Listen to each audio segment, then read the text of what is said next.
20 ఆగస్టులో దేశంలో ఎక్కడ కురవని వర్షపాతం ఈ నగరంలో కురిసింది. దేశంలో అంత పెద్ద వర్షపాతం కురవటం దేశంలోనే మొదటిసారి. శాస్త్రవేత్తలు చెప్పినట్టు 275 మిల్లీమీటర్స్ వర్షం కురిసింది. 27.5 సెంటీమీటర్ల వర్షపాతం ఈ నగరాన్ని కుదిపేసింది.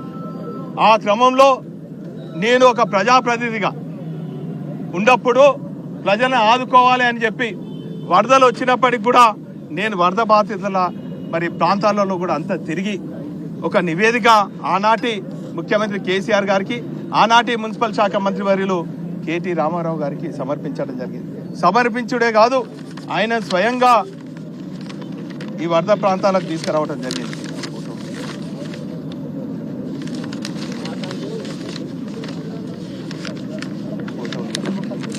ఆ రోజు స్వయంగా కేటీఆర్ గారిని తీసుకొచ్చి మా మీడియా మిత్రుల సమక్షంలోనే బస్సు పెట్టి ఇక్కడి నుంచి సమయనగర్, ఇక్కడి నుంచి వరద ప్రాంతాలంతా కూడా తిరిగి మరి ఎక్కడ ఎన్ని నిధులు కావాలని చెప్పి అంచనాలు వేస్తే, నేను టెక్నికల్గా ఇంజనీర్ని కాదు, ప్రజా సమస్యలను తెలుసుకొని ప్రభుత్వానికి నివేదించే బాధ్యత తీసుకున్నా. ఆ రోజు అధికారులతో చర్చించి నివేదించి టెక్నికల్గా అధ్యయనం చేసి ఒక 500 కోట్లు నివేదిస్తే తక్షణం రిలీఫ్ కింద 250 కోట్లు ఆ రోజు ముఖ్యమంత్రి గారు మరియు కేటీ రామారావు గారు శాంక్షన్ చేసినటువంటి విషయం మీ అందరికి కూడా తెలుసు. చూడండి, ఇది 2 అడ్మినిస్ట్రేటివ్ శాంక్షన్.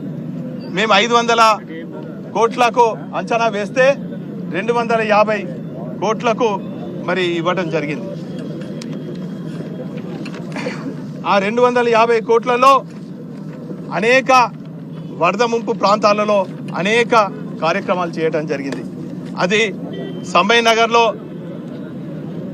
నాలాలకు రివిట్మెంట్ అయితేనేమి, అదేవిధంగా రోడ్డు మరమ్మతు కోసం అయితేనేమి, కాజ్బేట్ నుంచి యూనివర్సిటీ కనెక్ట్ అయ్యే సమయ్ నగర్ 100 ఫీట్ రోడ్ అయితేనేమి, లేక నాలా ఇంప్రూవ్మెంట్ కోసము సమయ్ నగర్ నుంచి ప్రెసిడెన్సీ స్కూల్ వరకు అనుకోండి, లేక ఇక్కడి నాలా ఇంప్రూవ్మెంట్ కోసము ఇక్కడి నుంచి యూనివర్సిటీ వరకు సమయ్ నగర్ వరకు కూడా ఉన్నటువంటి నాలా ఇంప్రూవ్మెంట్ కోసము నిధులు కేటాయించి అడ్మినిస్ట్రేషన్ తీసుకొచ్చి కాంట్రాక్టర్ని పిలిచి టెండర్లు కొనసాగించి పనులు కూడా పూర్తి చేసిన విషయం ఈ సందర్భంగా గుర్తు చేస్తున్నాను.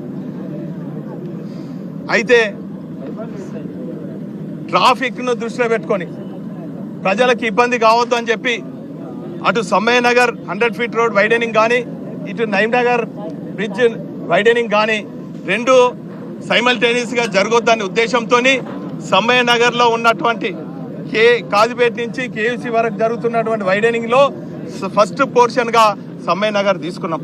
ఆ తర్వాత రిటైనింగ్ వాల్ తీసుకోవడం జరిగింది. ఆ తదుపరి ఇక్కడ కార్యక్రమం చేద్దామని చెప్పి అంతకుముందే ఇక్కడ రిటైనింగ్ వాల్ కూడా నిర్మాణం చేసినటువంటి విషయాన్ని మీ అందరికి కూడా తెలుసు. అయితే ఆ కార్యక్రమం సమయ్ నగర్ వైడెనింగ్ అయిన అనంతరం ఈ కార్యక్రమం ప్రారంభిద్దాం అనుకునే వరకే ఎలక్షన్ కోడ్ వచ్చింది. ఆ ఎలక్షన్ కోడ్లో మీరు అమలు కాని హామీలు ఇచ్చి 420 హామీలు ఇచ్చి 6 గ్యారెంటీలతోని తెలంగాణ ప్రజలను మోసం చేసి మభ్యపెట్టి అధికారంలోకి వచ్చి ఏ ఒక్క హామీ నెరవేర్చకుండా ఈరోజు ప్రజలు ఎక్కడ తిరగబడతారనో, ప్రజలు మీరు ఇచ్చినటువంటి హామీలు అడుగుతారని చెప్పి ఈరోజు ప్రతి 2 నెలలకు ఒక డ్రామా చేస్తున్నారు. స్టేట్లో ఒక డ్రామా అయితే స్ట్రీట్లో ఒక డ్రామా, అక్కడ ఏ డ్రామా అయితే ఇక్కడ ఆ డ్రామా. ప్రజాస్వామ్యవాదులందరూ కూడా నవ్వుకునే పరిస్థితుల్లో మీ ప్రకటనలు ఉన్నాయి. మీ ముఖ్యమంత్రి గారు ప్రతిపక్ష నాయకుడిని లాగులలో తొండలు జొరగొడతా అంటాడు, గుడ్లు బీకి గోళీలు ఆడుకుంటా అంటున్నారు. అదే పద్ధతిలో నువ్వు గాజుల సంస్కృతి అట. నాయనానే 18 ఏళ్ళు ప్రజాప్రతినిధి ఉన్నా, కార్పొరేటర్గా ఉన్నా, ఎమ్మెల్యేగా ఉన్నా, మరి ఉద్యమకారులు ఉన్నా రైలు రోకోలు చేసినాం, రాష్ట్ర రోకోలు చేసినాం, సమైక్యవాదులకు కూడా ఈ గాజుల సంస్కృతిని నేను చూపెట్టలేదు. విధానపరమైన నిర్ణయాలతోని అంశాల పరంగా మేము ఉద్యమించినాం తప్ప ఇటువంటి వెకిలి మాటలు వెకిలి చేష్టలు చేయలేదు. నాయన రాబోయే తరాలకు ఈరోజు గతంలో నేను ఉండొచ్చు, అంతకుముందు ధర్మన్న ఉండొచ్చు, అంతకుముందు సత్యన్న ఉండొచ్చు, అంతకుముందు వెంకటేశ్వరరావు కూడా ఉండొచ్చు, అంతకుముందు రంగారావు గారు కూడా ఉండొచ్చు, అంతకుముందు మా సోదరుడు కూడా ఉండొచ్చు. రాబోయే తరాలలో నేను ఉంటామో నువ్వు ఉంటావో ఇంకా రాబోయే తరాలు ఎవరు ఉంటారో, ఇక్కడ ఉన్న వాళ్ళు ఉంటారో, మీ మిత్రులకెళ్ళే ప్రజాప్రతినిధులు అవుతారు, మీ ప్రెస్ మిత్రులకెళ్ళి అవుతారో తెలియదు. కానీ ఒక మంచి సంస్కృతి సాంప్రదాయాన్ని కొనసాగించే విధంగా, సమస్యలను పరిష్కరించే విధంగా చేద్దాం తప్ప ఇటువంటి వెకిలి మాట